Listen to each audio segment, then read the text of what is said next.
mengenai investasi syariah ya. Investasi syariah itu dari pandangan aku pribadi seperti apa sih? Kalau aku sih melihat investasi syariah itu memang investasi yang dia secara Islamnya dia tuh udah oke. Itu mungkin kata-kata atau kalimat yang bisa gampang untuk diterima orang.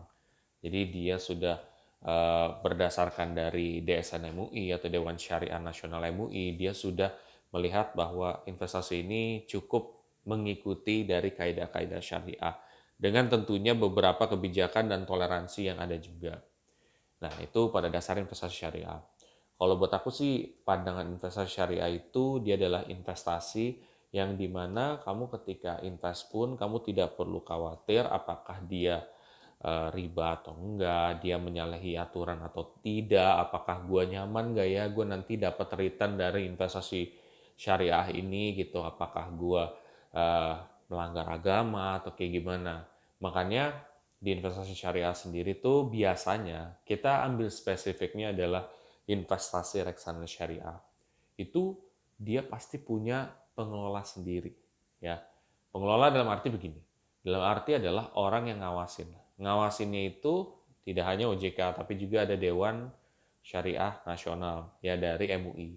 Jadi dipastiin oh ini oke apa enggak nih kalau reksadana komponen-komponen yang ada di dalam reksadana itu sendiri sehat nggak sih? Sehat dalam arti sesuai dengan kaidah syariah apa enggak sih? Sesuai dengan kaidah Islam atau enggak sih?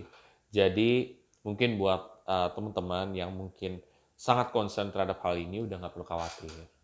Nah, selain daripada hal-hal unsur yang berhubungan dengan syariah, sebenarnya as return pun itu pun juga tidak kalah dengan reksadana konvensional. Ya, reksadana syariah pun dia punya return yang cukup bagus. Ya, ada yang 7%-an, ada yang di bawah 7%. Sedangkan kamu lihat di konvensional untuk yang reksadana saham syariah bisa di bawah, bisa juga di atas. Jadi sebenarnya moralnya sama. Bahkan ada beberapa masa atau beberapa waktu di mana reksadana syariah yang aku perhatikan itu dia performance lebih daripada reksadana yang non syariah.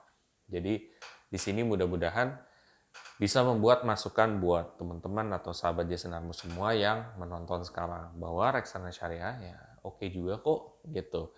Secara return juga oke, tapi tetap kamu lakukan pengecekan analisa dulu. Pastikan analisa apakah memang benar-benar bagus apa enggak, isinya tuh seperti apa dari reksadana tersebut. Sehingga ketika kamu memilih, kamu pun cermat. Ketika kamu cermat, kamu bisa lebih tenang lagi dalam investasi. Asetnya kamu udah yakin, terus ininya pun juga udah tenang. Jadi kalau di reksadana syariah tuh lebih ke pasif. Jadi kamu santai aja, kamu tinggal sisihin, aku ada rezeki, sisihin. Kamu ada rezeki lagi dari gaji ataupun tambahan, sisihin. Nanti tanpa terasa beberapa tahun kemudian kamu bisa dapat hasil. Tetapi ingat ya, ingat terhadap tujuan dan profil risiko itu penting untuk kita perhatikan. Mudah-mudahan info singkat ini dapat bermanfaat buat sahabat Jason Armus semua ataupun teman-teman Jason Armus semua. Buat kamu yang merasa video ini sangat bermanfaat, kamu coba share aja buat teman-teman atau sanak saudara kamu. Dan kita dari Cipta Dana Asset Management itu pun mengeluarkan video baru, yaitu tentang investasi syariah di mata anak muda. Jadi di situ aku bakal coba untuk komunikasi dengan beberapa orang yang ada di internal tentang investasi syariah di mata anak muda. Apakah memang bagus? Apakah pendapatnya seperti apa? Menarik kan? Coba aja tonton di YouTube channel Cipta Dana Aset. Mudah-mudahan bermanfaat. Sampai jumpa.